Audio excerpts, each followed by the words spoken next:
Okay, so it's already my second YouTube video, this one in English. Well, I just watched the movie The Voice of Sound. Wait, what's the name of the movie? The Sound of Music. Yeah, The Sound of Music. It's a movie pretty famous, especially the music of the movie. And I've heard that those music a long time ago. Really like it, but I never watched the full movie. Well, the thing is, this movie is not just about the beautiful scenery of Austria, the mountains, and they're so splendid. Such a beautiful country, and yet such a beautiful country that was poisoned and occupied by Nazism. That's the dark side of the movie. Not just the dark side, but also the real side, because it's, of course, real history. That Austria being was fallen as the first victim of Adolf Hitler and its Nazi regime.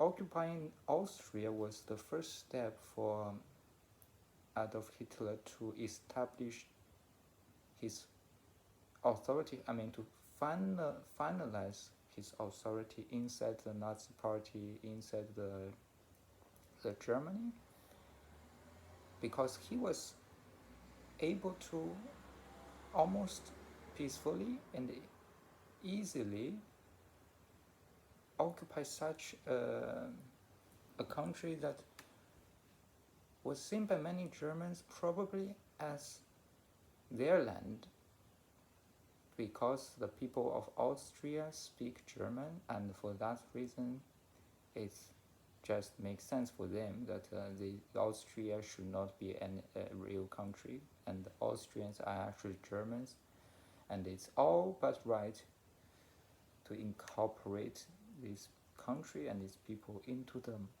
German fatherland. Well, then I'm just thinking how similar it is to what is happening now. The fascist Russia, Putin, trying to take over Ukraine, again because Ukrainians speak Russian, most of them speak fluent Russian, and for that reason, both Putin and most Russian people, I would say, they don't believe that Ukraine can be a real country, and Ukrainian as a people can be a real people. That's how shallow their mindset is. Just because you speak English, Americans speak English, so they must be British. That's basically their logic. But anyway, if Putin was able to succeed as he planned to take over Ukraine largely peacefully, with maybe a 2 or 3 days military operation, and just take over the Kiev regime, and incorporate such a big chunk of territory and population into the Russian Empire, into the Russian fatherland Отечество. Ukraine has like 1/3 of the Russian population, and its territory is also the second largest in Europe. It would be, of course, outside of Russia, it still would be despicable, and Putin will be contempted. But inside Russia, no doubtly, millions of people will just worship him, like they worship the Tsars that expanded their empire.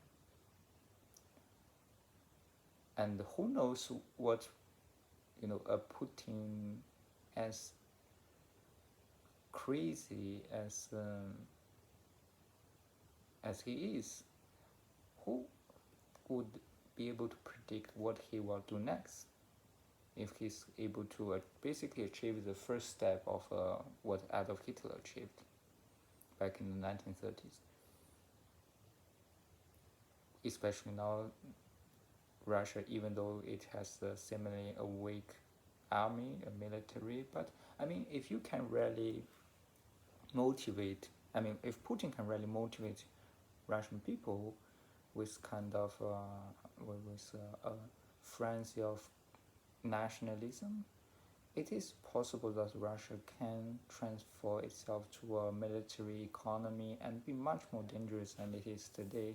And also, plus, it has a large nuclear arsenal that at least it can use to effectively threat potentially the whole of the world, or at least the whole of Europe. So of course it's very dangerous, but Putin, the reality is Putin did not exist with his special military operation. And one of the reasons is because there was no cooperating force inside Ukraine.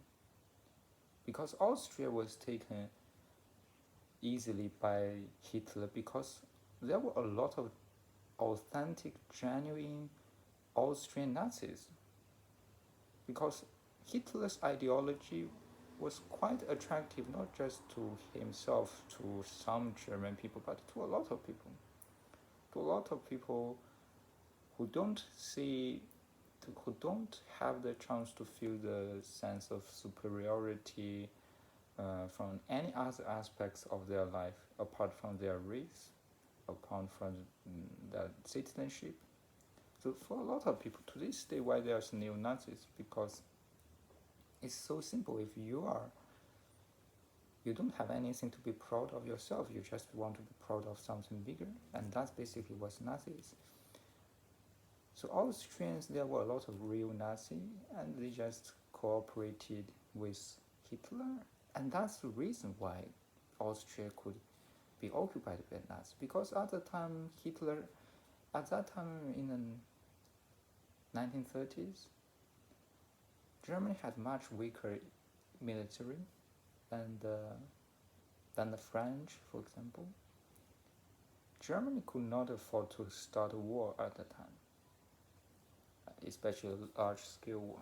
If Austrians really wanted to fight the Germans, I doubt maybe they could. Maybe even the Czechs could fight the Germans if they got any kind of support from the West, from Britain and France. But the Czechs, they didn't get the support.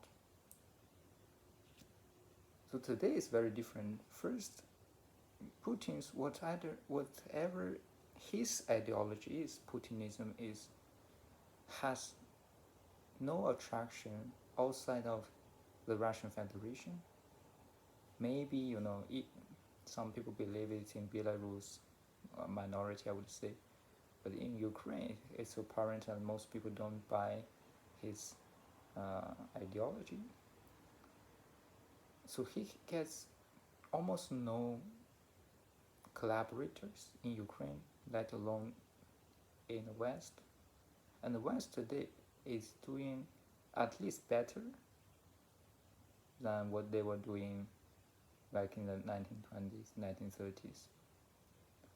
At least now, they are actively supporting Ukraine. So this is already a big difference. So yeah.